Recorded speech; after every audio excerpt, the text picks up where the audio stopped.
అమ్ము, నేను 5th క్లాస్లో ఉన్నప్పుడు తను 3rd క్లాస్లో జాయిన్ అయింది. నా ఫోకస్ స్టడీస్ మీద నుంచి తన మీదకి షిఫ్ట్ అయింది. 2 ఏళ్ళ తర్వాత తను 5th క్లాస్లోకి వచ్చింది. అందుకే నేను కూడా 5th క్లాస్లోనే ఉండిపోయాను.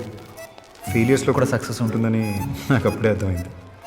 అప్పటి నుంచి మేమిద్దరం ఒకటే క్లాస్. 5th నుండి నాకు జాబ్ వచ్చే వరకు నాకు అమ్మునే హెల్ప్ చేస్తుంది. చిన్నప్పుడు తను చూసినప్పుడు తను ఇంత అందమైన అమ్మాయిగా అవుతుందని నేను ఎప్పుడూ అనుకోలేదు. నా ఫస్ట్ లవ్, నా బెస్ట్ ఫ్రెండ్ అమ్ము. కానీ ఇప్పుడు వరకు చెప్పలేదనుకోండి, అబ్బాయిలం కదా, చెప్పడానికి ఉండే ధైర్యం కంటే కాదంటదేమో అన్న భయం ఎక్కువ.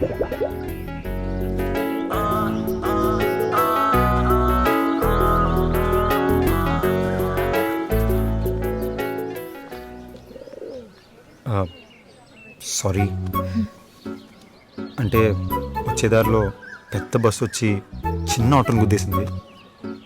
ఫుల్ ట్రాఫిక్ జామ్, అందుకే బాగా లేట్ అయిపోయింది.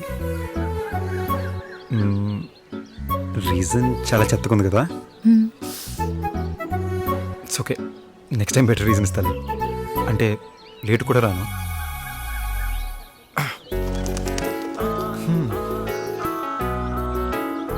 ఏదో చెప్పాలన్నావు కదా. అది అరే రే దానన్నా అంటే అక్క, బావ, మా ఫ్రెండ్స్ అందరూ అంటుంటారు నేను చేసుకోబోయే అమ్మాయి చాలా కష్టపడుతుందని. కష్టపడ్డానికి నువ్వు రెడీయా? అంటే కష్టపడాల్సి ఉంటుందని కాదు, వాళ్ళు అంటారని.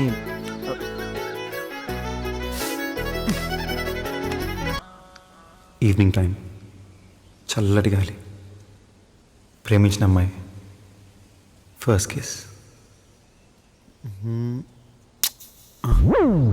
అమ్మో నాన్న. మామయ్య, వస్తున్నా.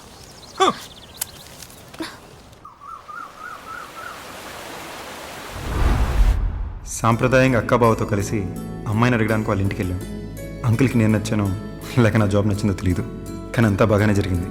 కొన్ని రోజుల తర్వాత అమ్ముకి నాకు పెళ్లి చేస్తానని వాళ్ళ నాన్న మాటిచ్చారు. కానీ తర్వాత నా జాబ్ పోయింది. ఇప్పుడు వీళ్ళు అడిగితే ఇంకా ఎంతకాలం అయ్యా? మొన్నే ఇంకో 2 ఇంటర్వ్యూలు అటెండ్ అయ్యాను అంకుల్. రిసెషన్ కదా, కానీ తొందరలో వచ్చేస్తుంది అంకుల్.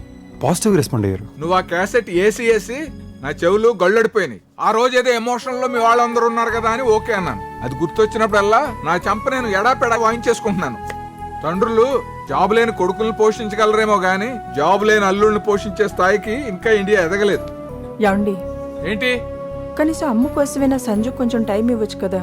హలో, హౌస్ వైఫ్లకి డైలాగులు ఉండొచ్చు, అంతేగాని డెసిషన్ జోన్ లో దూరిపోకూడదు. ముందు నువ్వు కూరగాయలు చూసి కట్ చేయి, లేకపోతే వడ్డించడానికి ఏళ్ళు ఉండవు. అయినా ఉద్యోగం లేనోడిని పనికి మాలిన ఎదవా అంటారు. ప్రపంచం అంతా పనికి మాలిన ఎదవా అనేవాడిని నేను మాత్రం ఆప్యాయంగా అల్లుడు అని ఎలా పిలవగలను చెప్పు? మీరు భయపడడంలో తప్పలేదు అంకుల్.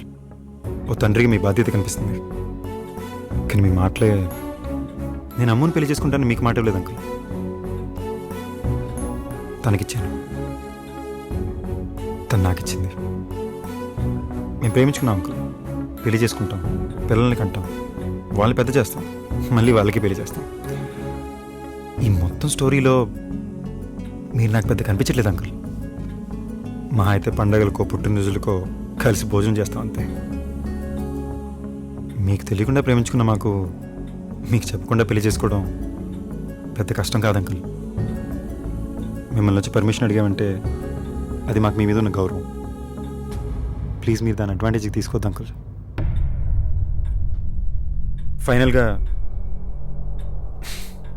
పెళ్ళి అయితే జరుగుతుంది అంకుల్. మీరు ఒప్పుకుంటే పెళ్లి ఫోటోల్లో ఉంటారు, లేదంటే పెళ్ళిన ఫోటోల్లో మాత్రమే చూస్తారు.